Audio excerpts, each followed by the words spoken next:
Hello, everyone. This is Michelle Biggs, CEO of My Best Everyday Coaching and Consulting, and the host of Real Conversations with Michelle. I am excited about this season's opener of Real Conversations. The topic is New Year, New Mindset, Financial Empowerment. And for those of you who are new to my platform, I leverage this platform to talk about a variety of life topics with the goal that something that will be shared you'll be able to apply it in a positive way in your personal situation. Like anything else, though, I ask that you do your research, right? To make sure that whatever you're doing, it really does make sense for you. So tonight, I have a very special guest, and I'm going to have her come and introduce herself. Hi, Hello, Chane. How are you? I'm doing well. How about you? I'm doing well. I'm doing well. Why don't you tell my audience about yourself, please? Absolutely, absolutely. My name is Thiane Carter. I am the founder of Empower Financial Planning. And I like to say I want to help you figure out what you make, what you spend, and what you owe so you can be intentional about your finances. So that's my little tagline. I am a person that has a passion for financial, all things financial, money, talking about it. And I realized that I needed a platform. So I created Empower so that I could talk about money all the time. Yeah, and I enjoy you and I met probably about 7 to 8 months ago. It was over the summer. It's probably spring, summer, through cycling. I was just starting, you were starting, and you had posted the funniest thing. And I'm like, yeah, I need to get to know her, not realizing what you did. And then when I started to look at the things that you were doing, I'm like, you describe things in such a pragmatic way, which sometimes we just need to hear the straight talk, right? So you are here to bring some straight talk around finances and let's get started. Let's get So, started. yes, ma'am. So where do most of us go wrong, Chane, when it comes to developing our financial goals? It's the beginning of the year. Typically, the beginning of the year, people set goals around finances, right? Nutrition, health, career, and spiritual health as Right. well, right? So where do we go wrong when it comes to developing our financial goals? That's a big one, right? Yes, it Because is. because because we're all different. But what I realized is that I'm hearing my friends talk about money in a way that makes it sound super complicated. It's so deep. It's so hard to figure out. I don't know what to do. I don't know about my IRA and my 401k and my mutual funds and my this and my that. Where we go wrong, in my opinion, is we try to complicate it. We try to make it way bigger than it needs to be. And so Empower came from this idea that if you had a friend that you wanted to talk to about it, where would you start? You would tell your friend what was going on. You would break it down to, I have this much money. I'm making this much money. I'm spending this much money, and y'all would talk it through. And I think people try to make it be more complicated than what it really is. So I'm trying to use my voice to say it's not as complicated as they're making it sound. Stop making it bigger than it has to be. Figure Mm-hmm. out the basics and go from there. And the things that you don't understand, either choose to learn or choose to skip. It's okay. Yeah, yeah. So what factors should we be considering when we're setting financial goals? I think a couple of weeks ago I did post this picture that talked about finances in a circle, and it talked about savings and I saw investments. And that. yeah, so talk a little bit about that. So again, starting from the bottom, right? What do you make? And not in a big picture. I make $50,000 a year. Not like that. When you bring your paycheck home, what is on the bottom line? And of that, how much are you spending every month? If you don't know those two things, what you make and what you spend, start your goals there. Start figuring out what you're bringing in and what you're spending. And if you have no other goal, if you don't do anything else with your money, figure out what you're making and what you're spending. Because people get into, well, I need to be investing and I need to be buying property and I need to be doing this, that, and the third. But if you don't know what the difference is between what you make and what you spend, you probably don't have money to invest. You probably don't have money to buy property. You need to know that there's a cushion between what you're making and what you're spending. So setting goals, Start from the bottom, what you make and what you spend, and then with whatever the difference is, that's where your goals are. That's where your intentionality is. Do you need to buy property? Do you need to be focused on retirement? Do you have health issues that you need to put some different money away from? Your goals need to be in the difference between what you're making and what you're spending. And so if you don't know what that difference is, that's where your goals are. Mhm.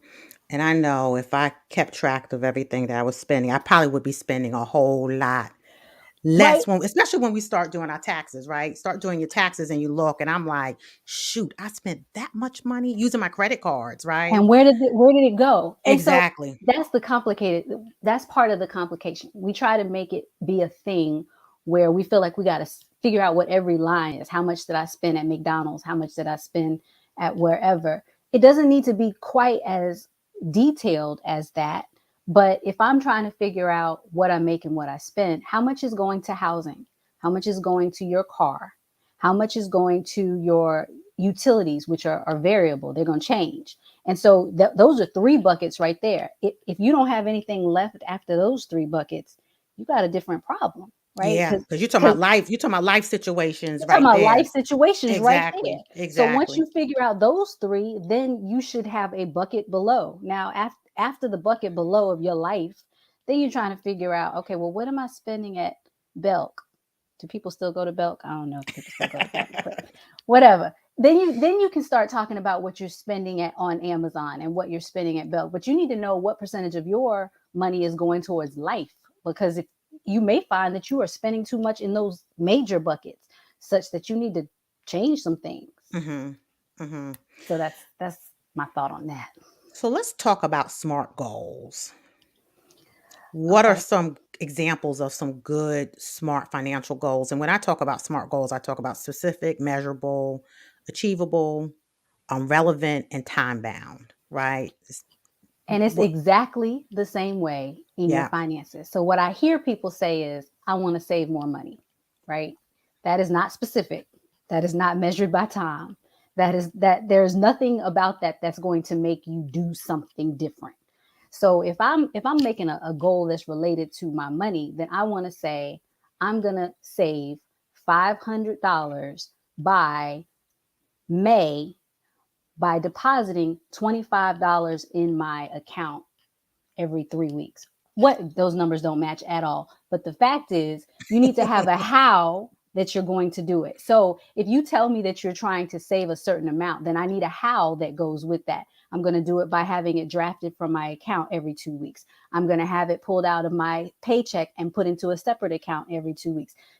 With money, we don't think in terms of it's more difficult to think of money in terms of big pots. You have to think of it in terms of how you're making it or how you're spending it. So when I'm setting goals for my what I'm going to do, it's in terms of my paycheck.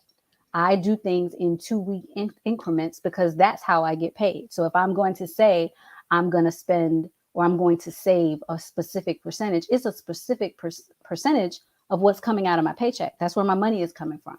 The same thing with saving. If I'm saying I'm going to save something, it is a dollar amount that's coming from what I'm getting. Because if you think of it in big terms, number one, you're not going to do anything. You're not going to move, but specifically, you're not going to achieve the goal. It has to be broken out into either how you're spending or how you're making money.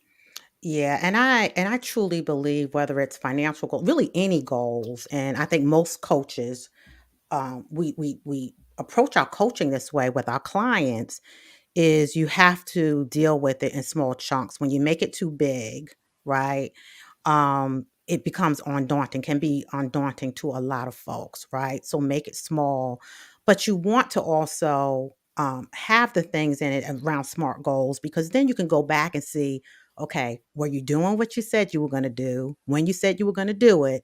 And if not, why not? So you can adjust accordingly, And that right? goes back to knowing what you make and what you spend, right? Because you Yeah. can't really set goals against anything else. You can't set goals for investing. You can't set goals for saving. You can't set goals unless you know what you're bringing in and what you're taking out because you don't know if it's realistic or not. Hmm. You don't have anything to base that on. And you brought up a thing, and I'm a certain kind of way about my money, but Yeah. I hold myself accountable in using apps. I use Okay. particular apps to hold myself accountable. I often talk about the Mint app because it is a very intrusive app, right? It's going to Okay. tell you when you are spending too much. It's going to tell you when you spent more than you spent last month. It's a very intrusive app. But there are a lot of different apps you can use. But what is most important is that you're going to hold yourself accountable in a way that you will actually respond to it. So Okay. for some, that's an app. For some, that's a book that you carry around and you're writing something down.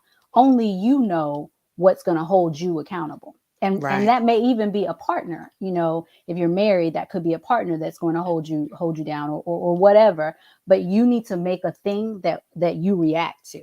And I'm Hmm. strong on that because money is personal. Money is, you know how you feel and how you act about money. So then you should make your goals and your accountability match your personality.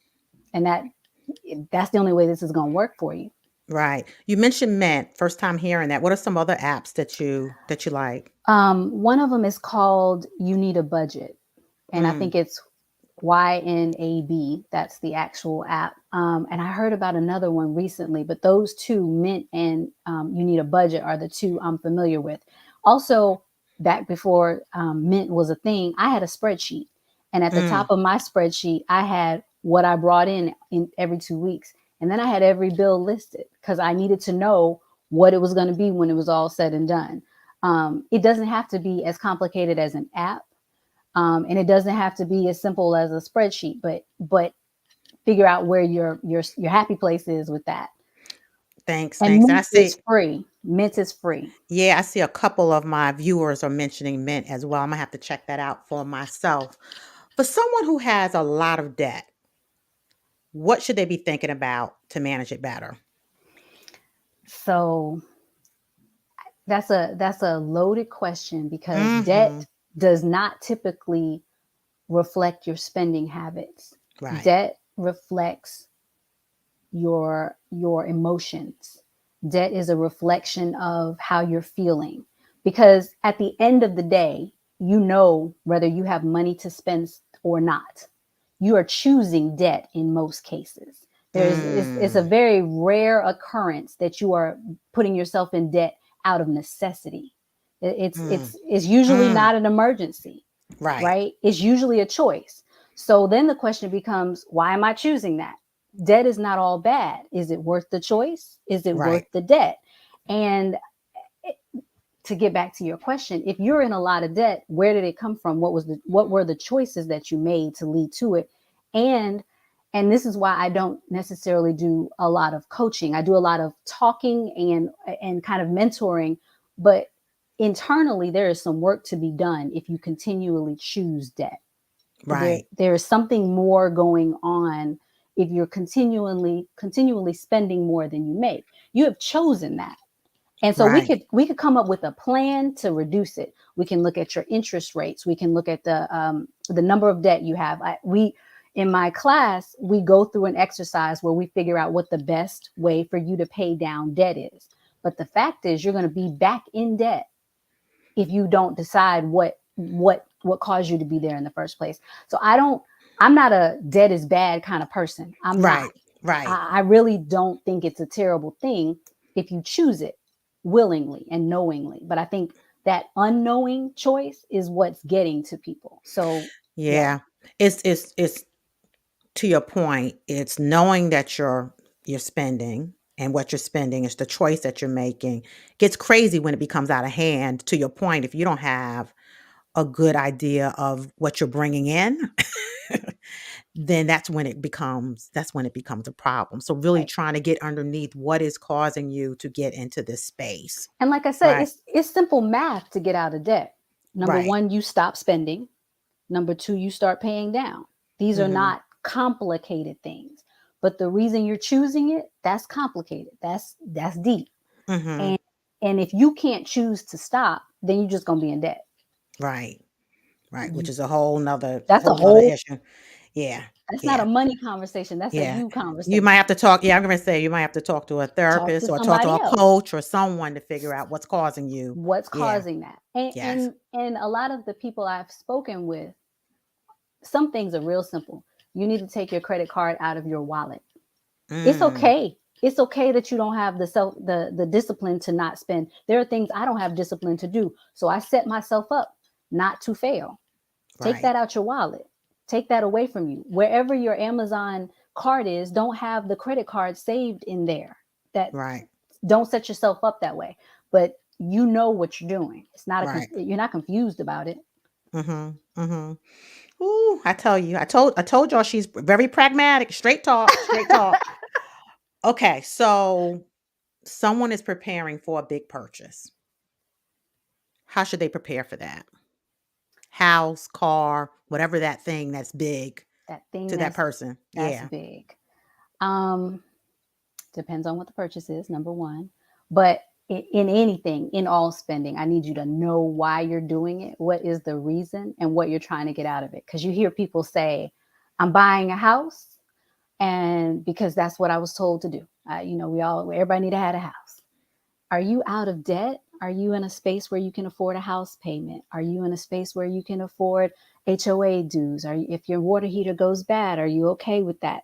What are you doing and why are you doing it? And are you in a place to do that? I just want you to start there, whether it's a house or a car or whatever.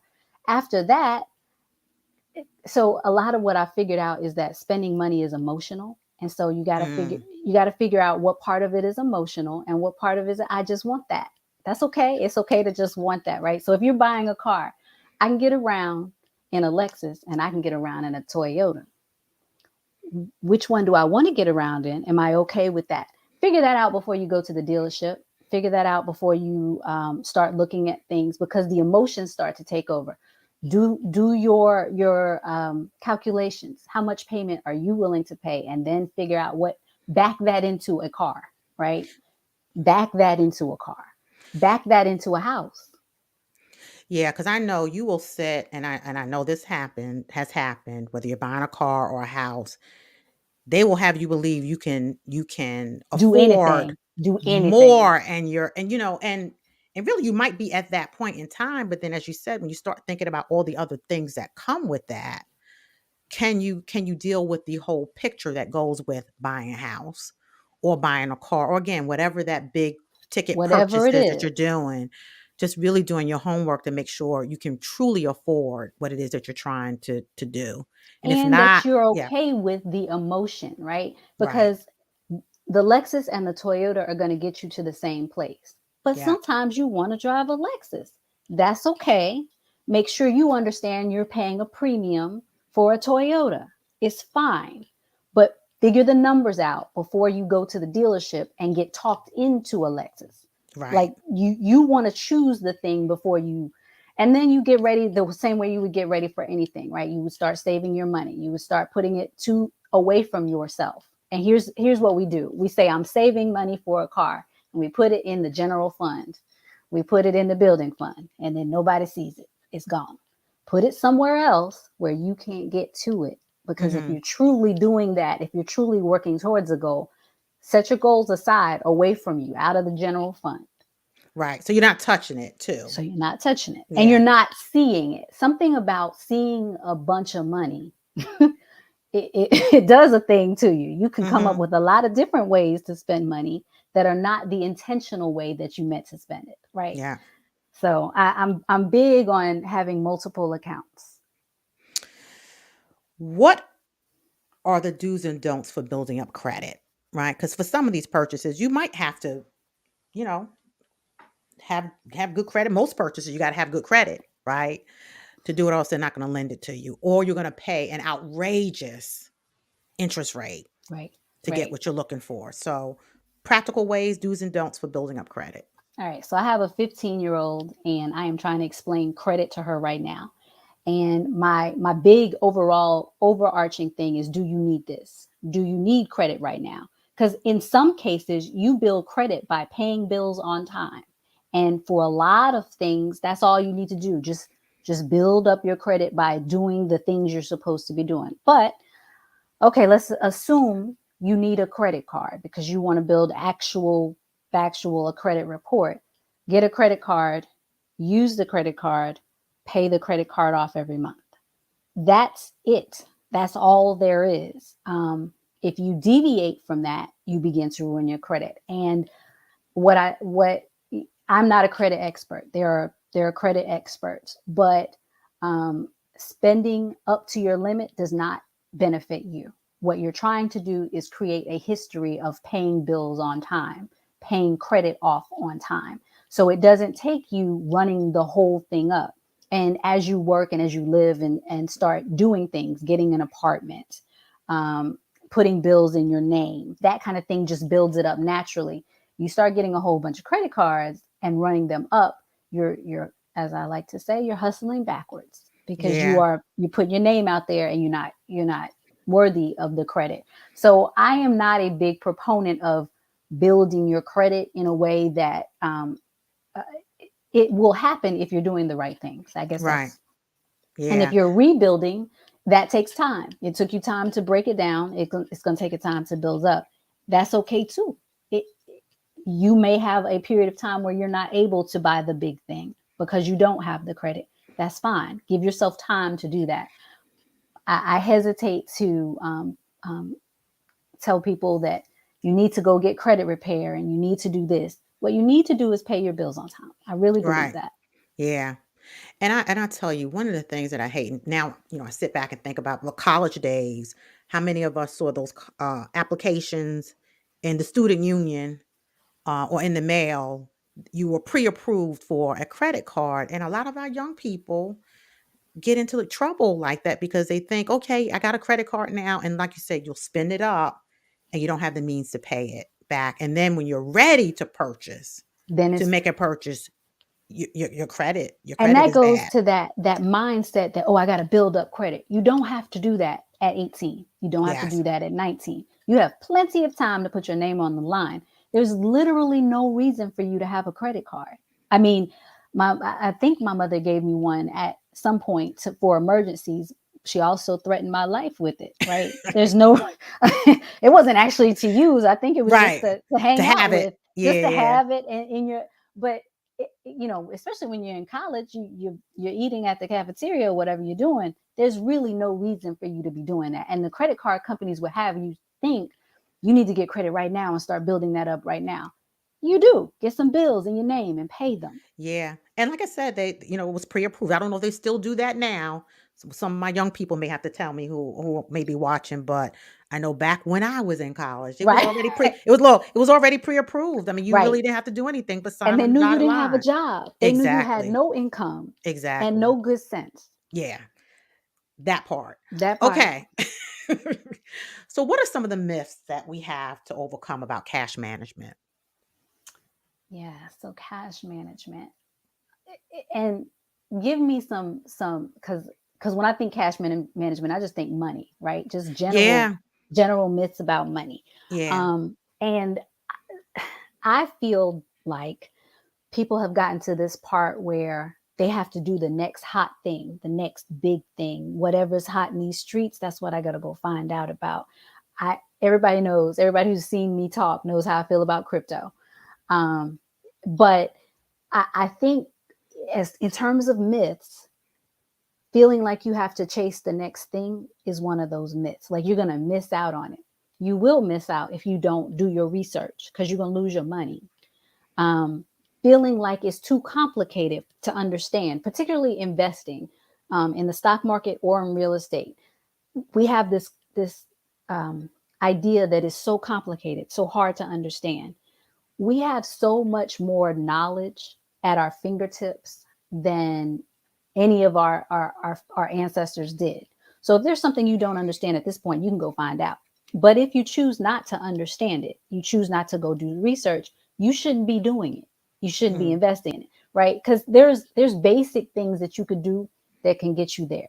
You could basically go work a job, get the 401k, and go to the house. You don't have to be out here in these stock market streets if you don't want to. As far as myths, I'm really concerned that we are always chasing the next thing, and we need Mhm. to not be in that space. Mhm. I know, one of the things that, um, I know I've been very conscious about now and paying attention to, and I probably waited too long before I even shifted where I was saving my money, But the fact of the matter, it used to be, you put your money in the bank, you wanted a savings account that was giving you the right amount of return on your dollars, and that is not the case anymore, right? What are some of those other things that we should be thinking about in terms of savings? So this is tough right now because your savings account is earning you nothing, zero, not a dime. Yeah, So it's if just a you have, placeholder, it's just right? it's just It's keeping a your money placeholder. safe so you don't get Yeah. robbed is what it's doing at this moment. So I actually have money in I bonds, which are treasury. Remember back in the day, we used to have savings bonds. Yes. They have I bonds now, and they follow inflation. And you guys have bought food and gas. You know prices are going up. Inflation is causing prices to go up. Inflation bonds follow the price of inflation. So I'm actually getting 7% on a bond, which is Mm, unheard of, right? But again, um, that's just one of those things that's going to follow inflation. So at some point, it's going to go down. That's one of those things that's kind of an anomaly, not a normal place to put money.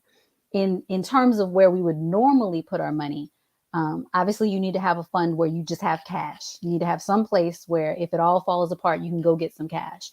But my money is in real estate and the stock market because those are the only two things that I'm comfortable with, and I have to say it like that because yeah, because you gotta be comfortable with you it. got to and you Especially have to these days, if understand you were it. looking at the stock market today, it's like, You ooh got to be wee. comfortable. You Yes, have to understand what you're doing. You also need to understand your own time frame when you need that money.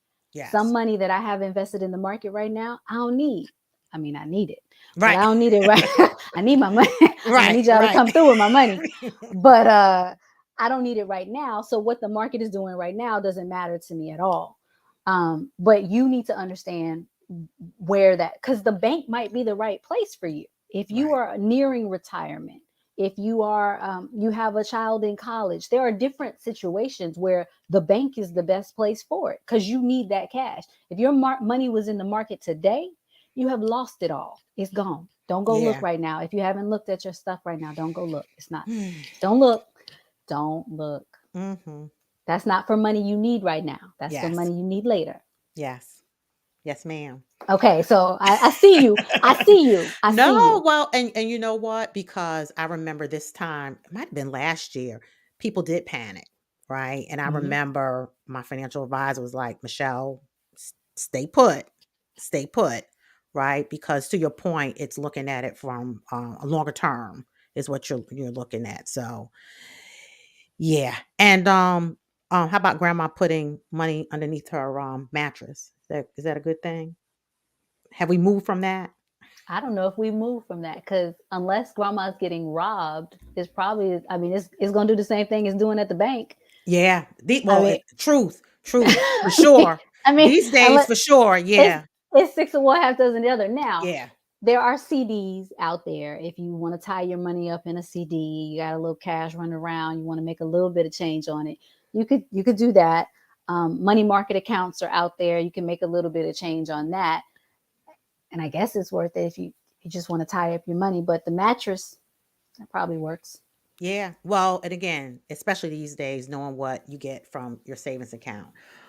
Okay. So now I want you to give your best advice. Okay. And let's start with college students when it comes to setting themselves up for success and finances. What advice would you give a college student? A college student. Um, that's that stage where you don't have any money anyway. So don't Hmm. make bills that you can't pay, right? We're not bringing in anything at all. So don't go get a car payment. Don't go get a credit card. Like this is the easiest time of your life where you have a place to eat and generally a place to lay your head. Don't make problems that don't exist. Don't make bills that you don't need to, right? Learn about things. And you're surrounded by smart people when you're in college. So someone there knows about NFTs, someone there knows about crypto, someone there knows about all of the things. Go find that out right now because the next Steve Jobs, the next Bezos, the next people are there in college with you. This is the time to find out how you're going to make money for the future. This is not the time to make bills. This is the time to make plans. So Right. that's the college student. Right. So make plans, not bills, is Make what I'm plans, hearing you not saying. bills. I make plans, not bills. Make friends, not bills. Yeah. How about someone just starting in their career? So someone fresh out of college, starting in their career, what would you talk to them about in terms of savings, investing, and things like that? Same deal, no bills. But Hmm. um, if you're starting a job that's like a real job, there may be a 401k. There may be some opportunity for investing through the job. Go ahead and try that. This is the time to try that. You're not making a lot of money. You probably won't lose a lot because you don't have a lot to. This is the time to try things in investing, particularly if you are interested in things like crypto, things like NFTs. This is the time to try those things. You're making just a little bit of money and you may have access to an employer sponsored plan. So go ahead and get in that employer sponsored plan so that you're starting retirement. Now, it's hard when you're 20 to think about what you're going to do when you're 65 years old. It is impossible to think about it, like, because you're never going to be old. You're never going to Right. get old, right? But if you get into your employer sponsored plan for however long you're with that job, you get to, in general, you get to keep that money. Read the fine print, but start there because that's your first investment. That's your first kind of entrance into it all. Also, Yeah. you don't have that much risk, right? In general, you're single. In general, you don't have kids. In general, you don't have a mortgage. You can try things. This is the time to try things financially. Yeah. And the other thing, now I work for a big company, but also the company sometimes matches what you put in there up to a certain percentage. So that is free money, additional money that you're getting that just because you are participating in the plan. And Right? there's rarely a reason not to, right? Right. Rarely is there now some employers have terrible plans. You want to read it, you want to try to Exactly. understand it. Do your Your research, please. research, do Please your do your research. research. Yes. But there's rarely a reason not to take the free money. Yeah. That's not that's not it. Yeah. Best advice for someone planning for retirement. So planning for retirement is different from say 30 to 50 than 50 to say 65. Okay. So 30 to 50 is your money making phase, right? That is when you are getting up in your career, you are building up. So if you're let's say 30 to 55, you should be pouring all of your money into retirement, into investing for retirement. Now, the problem is that's also the phase where we're trying to raise kids, buy houses, take care of our parents, take the trip to Essence. Um, we're trying to live our best lives, right? Mhm. So on the one hand, you're trying to live your best life. On the other hand, at some point, you will not have that money to invest. Also, those are the years where whatever the market is doing, whatever the stock market is doing, whatever the real estate market is doing, you have time to ride it out in those years. So you get in right there, you put as much as you can to it, you're riding out your investments are growing and you're riding out the market or you're riding out the investments. So 30 to 55, you're doing it aggressively. I have some of the people in the Empower group, we call it aggressive coaching because Mhm. that's what we do. But you're not doing those timid investments. You're doing those investments to make that money. Because that's the phase of your life where you have time to make it back. Once you hit that 50 to 55, you're backing out. You're starting to back out of the market slowly because hopefully you got another 40 years of life. Mhm. But you're backing out slowly and becoming more conservative and more risk averse. And you're not slowing down in what you can contribute to retirement because you're still working, but you're Right. slowing down in what you're actually invested in. Yeah. So yeah, And that's that. many people even after retirement, they're still working, doing something. These days it's not like maybe what our parents did, they retired, but And just go a sit lot of down. folks exactly, exactly. So anything else that you think, I mean, there's so much that you have shared on your page. I'm trying to think what intrigued me. I know you talked about I think it was either today or yesterday. Don't panic, right? The whole thing with the stock market and things Right. like that. Yeah, but anything else? Any other pearls you So have? I posted this on my page because I was hearing about, I keep hearing about, part of the reason Empower is because I keep hearing people give these little, phrases that are supposed to mean something, right?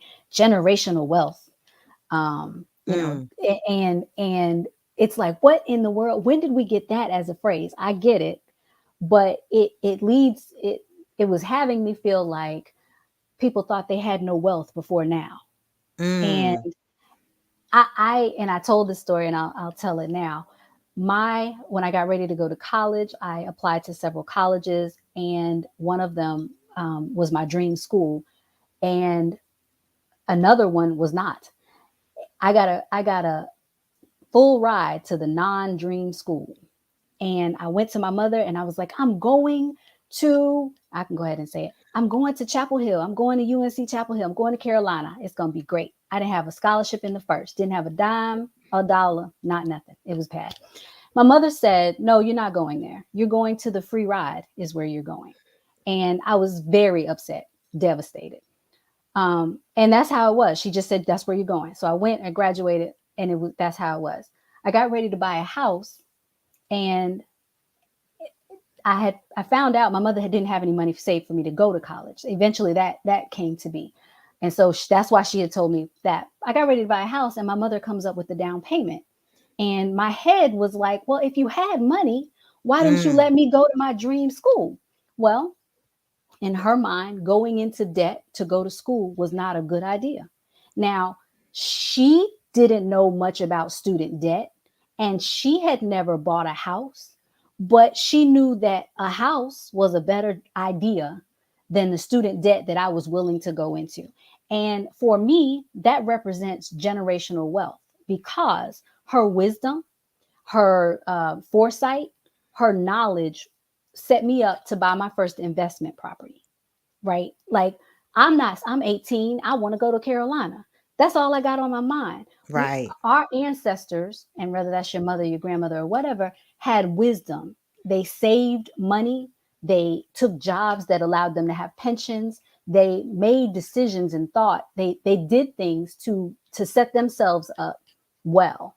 And we act as though because they didn't leave us with um, huge pots of money or land and all of this, that they didn't leave us with some type of wealth, when they definitely did. They left us with the will and the will to seek an education.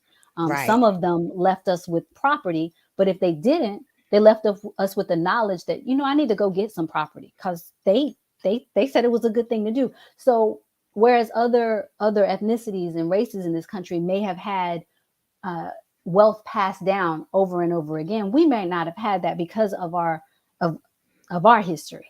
But we right. had things that we need to take forward, and it was beginning to bother me to hear people say that we don't have generational wealth in our community because we can't count it at the bank. That was getting to me. Yeah, So I pearls of wisdom. I just want people to consider the education, the knowledge, the wisdom that has been passed down. Consider that to be some of the wealth that you've been given.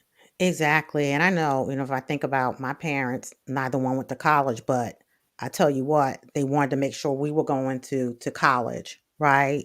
Because they wanted us to do better than where they were, right? How they lived. And that to me spoke volumes, right? In terms of setting us up for success. Right. Right, and I don't know if you and I were talking about this, I was speaking to someone else. These days, um, it used to be, having a high school diploma, you fine, You and were now good. even those jobs, you have to, have a degree sometimes, right? So, it's about how do we set ourselves up for success, and it might look different now than it did before, right? But we gotta be smart about it, and when it comes to money, it's the same thing. It's the same thing. It's the same Yeah, thing. And I think that's another closing thought. You know yourself. You know what you are capable of, what you're interested in. Some of this takes planning and thought. Don't give up on yourself. Oh, it's too complicated for me to understand. I need to go hire somebody to. You may need some help. You may need some coaching, but we have gotten here thus far by faith, right? But we've gotten here, and we are intelligent enough and intellectual enough and knowledgeable enough to move ourselves forward. Don't have anybody thinking you can't invest. Don't have anybody thinking you can't handle your money. You might be making bad choices, but those are choices. Acknowledge that, and then do something different. Yeah. So, Chane, thank you for your pearls. I don't know. We have quite a few people who are still logged in. If any of you have any questions, we'll do a couple of minutes. Any questions that you have for Miss Chane, please type them in the comments. I'm looking in both places here. You've got all the platforms. I got all the platforms going. Girl, I'm gonna need a production person in a You minute, but I have them too. Yeah, I got them going. But look, she and I are friends on Facebook as well. Tell people how to find you. How about that's that? And what do you have going on right now? Because I do know you have some online training that you That people can is do as well. true. That's absolutely true. Thank you, because Yeah. I wouldn't have thought to even mention that. But I have a Facebook group where you can engage with me on Facebook. It's Empower Financial. So if you join the group, people come in and ask questions. And what actually has been happening more often than not is I get these private messages with questions, and they turn into posts and they turn into blog. So if you join the Facebook group Empower Financial, I'll give you all the YouTube channel and the blog page, and also access to the classes that I teach. I got some online classes. You can take them by yourself, but my favorite thing to do is the group coaching type of class, because I have learned as much from talking to people. I found out, and this is kind of a off the topic, but I found out how devastating student debt is to our community from talking to this group. You hear about it Mm, on the news, but you don't internalize it. It's like, oh, other people are having that issue. When I got into the group, I realized, oh, no, no, no, no. This is in our community, and we need to start talking about what people are doing about student debt, how they feel about their student debt, what the strategies are to paying your student debt or not. There So anyway, long story short, I love the group because I hear people's financial questions, but also their triumphs. Like I heard somebody that took the class in October, got herself on a budget, and her husband are doing wonderful. Like mhm. and it is a mindset. So once you've decided to change your mind about it, but I get a chance to talk to people and find out what the struggles are, because that's, you got a whole thing called Real Conversations. That's what it's about, talking to It people. is, and to me, this whole platform is about learning and growing together. That's my tagline. And you do post because you post a lot of good information. And I have other friends who are also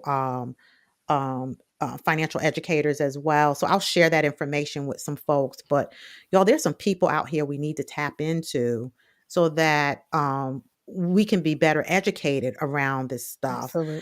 Yeah, I know even a couple of weeks ago, you posted something about, estate planning, and stuff that we all think about. I should say I think about, but it's like, okay, I need to just go ahead and do it, It's like right? you hear other people talk about it, but until it's somebody or somebody that kind of is in your circle, it's like, oh, I don't need to do that. I'll get to it later. And then later comes and Yeah, we're not ready. yes. Well, thank you. I will post your information, your Awesome. link on my page. This is truly a partnership, and my way of giving back to my guests is making sure I am also promoting you as well. Thank you for And inviting me. yes, I was I so appreciate excited. you, Soror. Yes, I Soror. appreciate you. Yes, yes, yes.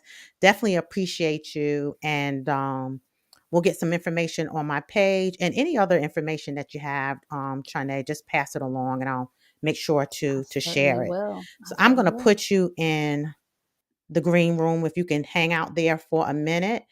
You guys, thank you so much for joining this kickoff of Real Conversations for this season. Part two, I did tell you if you listen to my live, the video I posted earlier today, this is going to be a 4-part series. So next month, we'll be talking about exercise, nutrition, and health. And again, the reason for this new year, new mindset shift is, a lot of us are not successful because we're not changing, we're not doing the things that we need to do. We're going to continue to do things the same way and think we're going to get something different, right? The definition of insanity. So it does take a mindset shift. So I am going to be talking about exercise, nutrition in March. I have some two other topics I'll be talking about, which I'll tell you about later on. But thank you for joining and have a good night. Have a good night. Take care.